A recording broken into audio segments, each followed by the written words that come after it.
Game changer movie pre release event చూసి తిరిగి వెళుతూ ప్రమాదంలో మరణించిన కాకినాడ యువకుల నివాసాల వద్ద విషాద ఛాయలు అలుముకున్నాయి. చదువుకొని ఉద్యోగ ప్రయత్నంలో ఉన్న తమ కుమారులు ఇలా విగత జీవులుగా మారడాన్ని తల్లిదండ్రులు తట్టుకోలేకపోతున్నారు. చేతికి అంది వచ్చిన కొడుకులు చనిపోవటం తమకు తీరని లోటని వారు అంటున్నారు.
Game changer movie pre release event ను చూసి తిరిగి వెళుతూ ప్రమాదంలో మరణించిన కాకినాడ యువకుల నివాసాల వద్ద విషాద ఛాయలు అలుముకున్నాయి.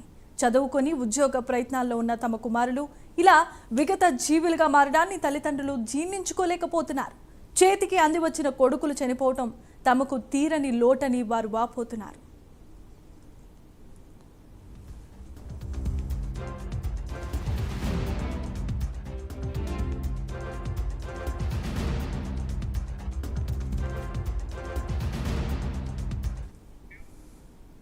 రైట్, ఇక ఇదే అంశానికి సంబంధించి మరింత సమాచారాన్ని కాకినాడ నుంచి మా ప్రతినిధి కామేశ్వరరావు లైవ్ ద్వారా అందించడానికి సిద్ధంగా ఉన్నారు. Kameswararao, over to you.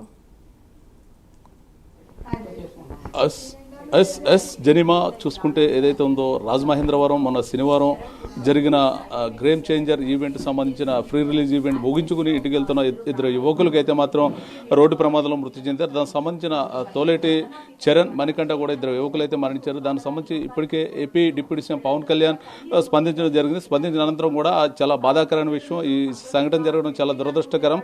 కానీ మేము ప్రతి ఒక్కరికి చెప్పాం, ఎంత సేఫ్గా వచ్చారో అంత సేఫ్గా మీరు వెళ్ళాలి అని చెప్పేసి మేము ప్రతి ఒక్కరికి జాగ్రత్తలు చెప్పాం. అయినప్పటికీ ఇంత దురదృష్టకరమైన సంఘటన అయితే జరిగిందని చెప్పేసి పవన్ కళ్యాణ్ అయితే విచారించడం జరిగింది. ఈ నేపథ్యంలో ఇప్పటికే జనసేన కార్యకర్తలు, అదేవిధంగా జిల్లా జనసేన మొత్తం నాయకులందరినీ కూడా అదేవిధంగా మణికంఠ, అదేవిధంగా తోలేటి చరణ్ ఇంటికి కూడా పంపించి ఓదార్చమని చెప్పిన పరిస్థితి ఉంది. ఇప్పుడే మరి కొద్దిసేపటి కింద అయితే మాత్రం ఇప్పుడు ప్రస్తుతం మనం అయితే మాత్రం తోలేటి చరణ్ ఇంట్లో ఉన్నాం. ప్రస్తుతం మనకి ఇప్పుడే దిల్ రాజు టీం వచ్చి వెళ్ళడం జరిగింది. దానికి సంబంధించి అయితే మాత్రం మనతో పాటు మాట్లాడేందుకు దీనికి సంబంధించి తోలేటి దీనికి సంబంధించి మనతో మాట్లాడేందుకు చరణ్ వాళ్ళ తాతగారు ఉన్నారు. సార్ చెప్పండి, చాలా దురదృష్టకరమైన సంఘటన, మీతో మాట్లాడాలంటే మాకు మాటలు రావట్లేదు. అంటే చరణ్ ఎలా ఉండేవాడు, అసలు ఏం జరిగింది? అసలు చరణ్ చాలా మంచి కుర్రవాడు అండి, చాలా మనవడండి. నా మనవడు అంటే నా కొడుకు తర్వాత కొడుకులాంటి చాలా మంచిగా ఉండేవాడండి. ఈ ఈవెంట్కి వెళ్తానంటే మేము వద్దన్నామండి. టీవీలో వస్తుంది ఈవెంట్ చూద్దరే, ఎందుకు బాబు అంటే లేదు పాసలు ఇచ్చారు మాకు. నా పేరు చరణ్ అంటే రామ్ చరణ్ గారి సినిమా చూసి పవన్ కళ్యాణ్ గారిని చరణ్ని చూసి మేము వెంటనే వచ్చేస్తాం తాతయ్య అని చెప్పారండి. అన్న తర్వాత వెళ్ళారు సార్. వెళ్ళిన తర్వాత దారిలో వచ్చేటప్పుడు ఈ సంఘటన జరిగిందండి. అందుకంటే జీవనాధారం పిల్లలకి ఇద్దరు ఆడపిల్లలు సార్, ఒక కుర్రోడు చిన్న కుర్రోడు అండి. ఈ కుర్రోడు 22 సంవత్సరాలు వచ్చాయి, పెళ్ళిళ్ళు చేయవలసిన స్థితి అండి ఆ కుర్రోడిది. ఇప్పుడు మీరు చరణ్ తాతగారు అండి, అసలు మీతో ఆ రోజు చెప్పాడా చరణ్ ఇలా మా అభిమాన నటుడు రామ్ చరణ్ ఈవెంట్కి వెళ్ళబోతున్నాం అని చెప్పాడు, మీరు ఒప్పుకున్నారా? అంటే అభిమాన నటుడు కదా, ఆడిపేరు చరణే కదా, చూసి వచ్చేస్తారు కదా అనేసి అనుకున్నాం సార్.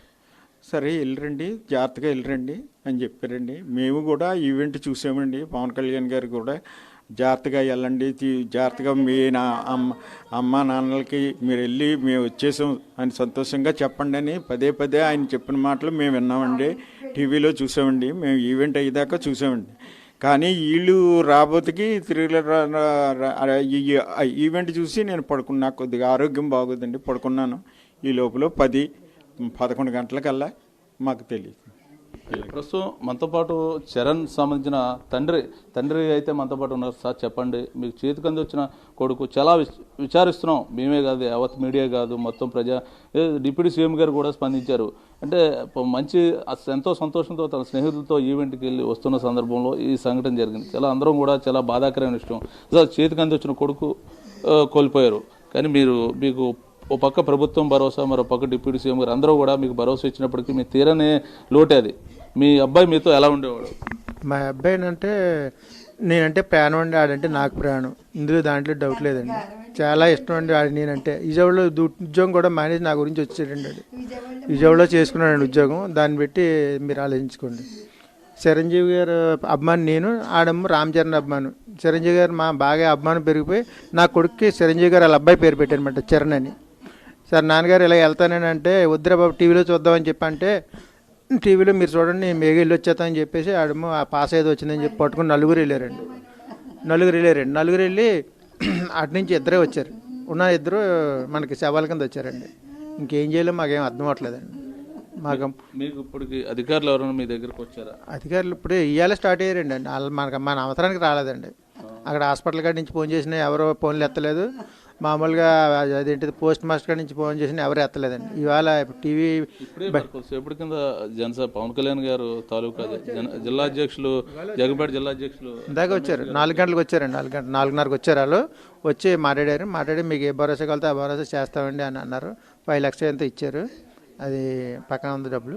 త్వరలో పవన్ కళ్యాణ్ గారు కూడా మిమ్మల్ని కలుస్తూ ఉన్నారు. కలిసి సంబంధించిన ఆ కుటుంబానికి మనం ఏమీ చేయలేనప్పటికీ కూడా వాళ్ళ కుటుంబానికి సపోర్ట్ అనేది ఈ సమయంలో చాలా అవసరం. నేను త్వరలో వాళ్ళని కలుస్తాను, వాళ్ళ కుటుంబం, వాళ్ళ పేరెంట్స్ కొద్దిగా ధైర్యంతో ఉండాలని చెప్పి పవన్ కళ్యాణ్ గారు చెప్పారటండి. ఆయన వచ్చి కలుతానని చెప్పారట. వీళ్ళు ఇందాక వచ్చినట్టు చెప్పారు. అయితే నాకైతే 2 ఆడపిల్లలు, ఒక అబ్బాయి పోయాడు. ఇంకా 2 ఆడపిల్లల మీద నేను అబ్బాయితోటి ఆశ పెట్టుకున్నాను. అయితే నాకైతే జీవనాధారం ఏమీ లేదండి. 2 ఆడపిల్లలకి నేను చెయ్యాలి ఏదోటి. దాన్ని బట్టి మీరు ఏం చేస్తారో చేయండి, మీ ఇష్టం. ఇప్పుడు పిల్లలు అమ్మాయిలు పెద్దోళ్ళు అండి? పెద్దోళ్ళు అండి. అమ్మాయిలు పెద్దోళ్ళు, అబ్బాయి చిన్నవాడండి. బాబు ఏం చదువుకున్నాడు సార్? బాబు బయోటెక్నాలజీ అండి, డిగ్రీ బయోటెక్నాలజీ చదివాడు. అంటే జాబ్ ఏమైనా చేస్తున్నాడు? జాబ్ అంతకుముందు ప్రైవేట్గా విజయవాడలో చేసాడండి. చేసి ఇంకా నాన్న నేను చూడకపోతే ఉండలేకపోతున్నానని చెప్పేసి వచ్చాడండి 5 నెలలు చేసి. ఇంక సరే ఇక్కడ ఏదో చూసుకుంటాడు కదా అనుకున్నాను. అనుకుంటే ఇక్కడ ఏమీ లేవు కదండి ఉద్యోగాలు. అయితే హైదరాబాద్ ప్లాన్ చేసుకున్నాడు. ఒక 6 రోజుల క్రితం హైదరాబాద్ ప్లాన్ చేశాడు. అక్కడ ఏదో ఉద్యోగం వస్తుందని వాళ్ళ మామయ్య అది చెప్తే చేసుకున్నాడు. ఇంకా 10 రోజుల్లో బయలుదేరి వెళ్తాడు హైదరాబాద్ పండగ వెళ్ళాక. ఈ లోపల మనకి ఇది జరిగిందండి. అంటే ఇప్పుడు మీ అబ్బాయి ఎలా మొత్తం అందరూ ఫ్రెండ్స్ అంతా కూడా చాలా బాధపడుతున్నారు. ఫ్రెండ్స్తో చాలా వాళ్ళ ఫ్రెండ్స్ ఎంతమంది ఉంటారో నాకైతే వెళ్దండి. 500 మంది వచ్చారండి అన్న. 500 మంది ఫ్రెండ్స్ అందరూ క్లాసే అండి. ఇందులో మాస్ కానీ గొడవలు పడి మనిషి కానీ ఒక్కళ్ళు లేండి. అందరూ మనకంటే ఎక్కువ ఎడుతున్నారండి. ఆడి కోసం వాళ్ళు మనం ఎడుతాం కదండి, వాళ్ళు ఎడుతున్నారు. ఎవరైనా అయితే ఇలా చూసి అలా వెళ్ళిపోతారు. వాళ్ళు రక్తం మడుగులు ఇప్పుడు కూడా ఇంకా ఉన్నారండి. కుర్రలు ఇంకా బట్టలు మార్చలేదు అవి, ఆ శవాలని మోసిన వాళ్ళు కుర్రోళ్ళు. అంటే ప్రభుత్వం తరపు నుంచి మీరు ఏమైనా అడగదలుచున్నారా? మేము అడుగుతుండే వాళ్ళు దయ్యండి. ప్రభుత్వం తరపున అంటే మా 2 ఆడపిల్లలకి ఏమైనా ఉద్యోగం అయితే పిల్లలు బతుకుతారండి. ఇంకా అంతకన్నా మంచి చేసేదే ఉంటుందండి. ఆడేదో చేసుకుంటాడు అనుకున్నాం, ఆడు చేయలేదు, పోయాడు. ఆడపిల్లలకి ఏమైనా ఉద్యోగాలు అయితే ఏమైనా చేసుకుంటారండి వాళ్ళు. అమ్మాయిలు పెళ్ళిళ్ళు చేయాలండి. ఇప్పుడు పెళ్లి వయసు. పవన్ కళ్యాణ్ గారు ఇప్పుడు పవన్ తొలిసారిగా ఎంతో బాధాకరమైన విషయం. అసలు నేను నాకు ఈ మాట చెప్పడానికి నేను చాలా కన్నీళ్ళు వస్తున్నాయి అని చెప్పారు. నేను త్వరలో వాళ్ళ కుటుంబాన్ని కలుస్తాను. ఇప్పుడు ఈ డబ్బులు ఇచ్చేదని కాదు, వాళ్ళకి ప్రభుత్వం సైడ్ నుంచి కూడా మేము పూర్తి స్థాయిగా ఆదుకుంటాం. వాళ్ళకి ఆ కుటుంబానికి ఏం కావాల్సిన చేయడానికి మేము సిద్ధంగా ఉంటాం అన్నారు. అదే ఎందాక వచ్చి అదే చెప్పారండి. మరి దిల్ రాజు గారు టీం వచ్చారు కదండి, అదే చెప్పారు. దిల్ రాజు గారి టీం కూడా దిల్ రాజు గారు కూడా ఎక్స్గ్రేసివ్ ప్రకటించారు. మీ కింద మరి కొద్దిసేపటి కింద అయితే ప్రకటించారు. వాళ్ళు ఏం చెప్పారు? వాళ్ళు మీకు ఏది కలితే అది మాకు చెప్పండి, మేము చేసి పెడతామని అన్నారు. అయితే మీ ఇష్టమే, మరి మీరు ఏం చేసినా మీ ఇష్టమే. అది మాకు 2 ఆడపిల్లలు ఉన్నారు కదా, దాన్ని బట్టి మీరు చూడండి అని చెప్పాను. ప్రస్తుతం మనతో పాటు చరణ్ తల్లి గారు ఉన్నారు. మనతో పాటు అమ్మమ్మ ప్రస్తుతం ప్రస్తుతం చరణ్ అమ్మమ్మ అయితే ఉంది. తన తల్లిగారు నిన్నటి నుంచి కూడా తన కొడుకు మరణ వార్త విన్నప్పటి నుంచి కూడా అన్కాన్షియస్కి వెళ్ళిపోయి మంచాన అయితే పడిపోయి ఉంది. ప్రస్తుతానికి మంచం మీదే ఆవిడ లేగలేని పరిస్థితి. ఇంకా తన కొడుకు బతికి వస్తాడు అనే ఆశతో ఇంకా తల్లి అయితే మాత్రం ఇంకా మంచం మీద ఇంకే ఉంది అని చెప్తున్నారు. ప్రస్తుతం అమ్మమ్మ అయితే మాత్రం ఇక్కడ వర్ణాతీతం. ఇక్కడ పరిస్థితి అయితే చాలా ఉదారంగా చాలా విధారమైన పరిస్థితి అయితే మాత్రం ఇక్కడ ఒక అమ్మమ్మ అంటే తన చేతుల మీదుగానే మనవడు పెంచాను, మొత్తం ఆ ప్రయోజకుడు చేశాను, ఈలోగా అందొచ్చే టైంకి తన యొక్క మనవడు ఈ విధంగా చేజారిపోతాడు, అసలు నేను ఊహించలేదు, అసలు జీవితంలో ఇటువంటి రోజు వస్తుందని చెప్పేసి నేను అనుకోలేదని చెప్పి అమ్మమ్మ ఎంతో విచారం వ్యక్తం చేస్తున్నారు. టీవీలో తప్పండి, ఇలా నా కూతురికి కడతాడు అనుకోలేదమ్మా.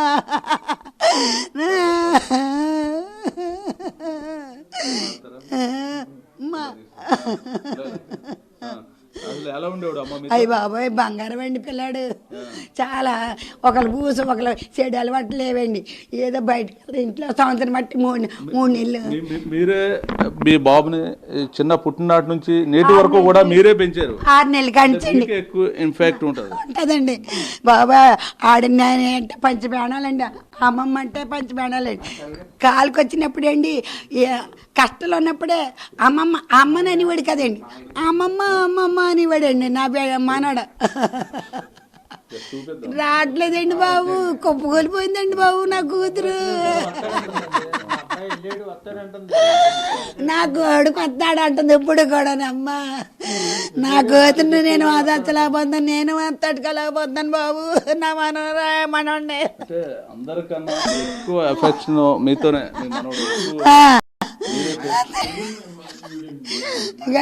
తల్లి కన్నా ఎక్కువ తండ్రి అమ్మమ్మ చెంత పెరిగాడని చెప్పి బయట ఫ్రెండ్స్ అంతా కూడా. అలాగే చూసుకున్నానండి బాబు. నీకు ఉద్యోగం అది లేదు కదండి, 500 అంటే వద్దమ్మా అని ఎప్పుడు అడిగివాడు కదండి. నేనే బలం నెట్టిదాన్ని. ఏమన్నా తాగుతామ్మా అంటే ఏ వద్దమ్మా అని ఇవ్వడండి. ఆ పెద్దల దగ్గరికి వెళ్ళి డింక్ తాగరా ఏం అడగవరా అని అనివాడండి. ఎంత సిగ్గుండి బాబు, ఎవరితోటి మాట్లాడండి. నా మనోడు కప్ప నేను చెప్పుకోకూడదండి, పెంట్లో చెప్పుకుంటారండి బాబు. నేను ఇలాగ అయిపోతాడు అనుకోలేదమ్మా. నాకు తెలియదండి ఇలాగ వెళ్ళాడని నాకు తెలియదు. లేకపోతే ఫోనే చేద్దునండి, నాకు చెప్పలేదండి, నాకేది చెప్పడండి. అళ్ళిపోతానండి, నాకేం చెప్పలేదండి కొడుకు. ఇలా మాయమైపోయి ఆ రాత్రి మీద మాయమైపోయాడమ్మా నా కొడుకు. వాళ్ళ అమ్మ టిఫిన్ కూడా వేసిందండి, ఆ టిఫిన్ అలాగే ఉందండి. వాళ్ళ అమ్మ పెడితేనే తింటానే, వాళ్ళ నాన్న పొద్దున్న టిఫిన్ వేస్తానండి. వాళ్ళ అంత గారంగా చూసుకున్నారండి. అమ్మ ఉద్యోగం లేకపోయినా పర్లేదు, నా కూడా నా కళ్ళు ఎదురుకుంటూ ఉండాలి అన్నట్టు అలాగే ఉండాలమ్మ. ఇప్పుడు రోజులు బాగోలేదు, టీవీలో చూస్తున్నా అనుకున్నా. నా కూతుకే టీవీకి నా మనోడు టీవీలోకి వెళ్ళాడండి. ఎవరి బిడ్డలకి ఈ పరిస్థితి రాకూడదండి బాబు, ఏ తల్లికి రాకూడదండి ఈ బాధ. పగవాళ్ళకైనా వద్దమ్మా. ఈ సినిమాలు తీసి పిల్లలు చెడు తల్లికి దూరం అయిపోతున్నారండి బాబు. నేను తప్పుగా మాట్లాడతలేదండి. పవన్ కళ్యాణ్ గారు మాగారే మాట్లాడారండి. మంచి మహారాజ్ చూసి ఎంత బాగా చెప్పాడు. మొన్న నాగార్జున ఎవరిదో అయింది కదండి, మరి ఆవిడ చచ్చిపోయిందండి. మేము ఎంత బాధపడుతున్నామండి. డబ్బు ఏం చేస్తుందండి, పిల్లలు వస్తారండి, పిల్లలు రారు కదండి. అలాగే నా మనోడిని టీవీలో చూస్తాను అనుకోలేదు. మేము టీవీకే రావండి. టీవీలోకి వస్తే నేనేం చేసేదాన్ని, టీవీలోకి వస్తే ఏటమ్మా బాబు ఎవరికి కడుపుసో కట్టకూడదు అనుకున్నాను. నా కూతురు కట్టారండి, దేవుడు నా కూతురు కట్టారు. ఎంకన్న బాబు శుక్రవారం శనివారం చేసేదండి వాళ్ళ అమ్మ. కార్తీక మాసంలో నెల చేసిందండి కొడుకు గురించి. ఏ దేవుడు కాపాడలేదండి. నా మనోడిని దేవుడు కాపాడలేదు, నా చిన్నబాబుని. ప్రస్తుతం ఇది ఇక్కడ ఉన్న పరిస్థితి చూసుకుంటే చాలా విధారకరమైన పరిస్థితి అయితే చూస్తున్నాం. తన మనవడు తన పుట్టిననాటి నుంచి నేటి వరకు కూడా ఆ చేతుల్లో పెట్టి పెంచుకున్నాను, నా చేతిలో పెంచిన మనవడు ఇలా చేజారిపోవడం చాలా బాధాకరం అనిపిస్తుంది. తల్లిదండ్రులతో కన్నా నాకే ఎక్కువ అనుబంధం ఉందని చెప్పి అమ్మమ్మ అయితే వాపోతున్న పరిస్థితి. తండ్రి అయితే చిరంజీవి, నేనైతే మెగాస్టార్ చిరంజీవి ఫ్యాను, నా కొడుకు చరణ్ అనే పేరు పెట్టుకున్నాను, ఆ చరణ్కి వీరాభిమాని నా కొడుకు అని చెప్పి తండ్రి రూపాక మరోపాక అయితే మాత్రం బాధపడుతున్న పరిస్థితి అయితే ఉంది. ప్రస్తుతం ఇది ఇక్కడున్న తాజా పరిస్థితి. Photo studio.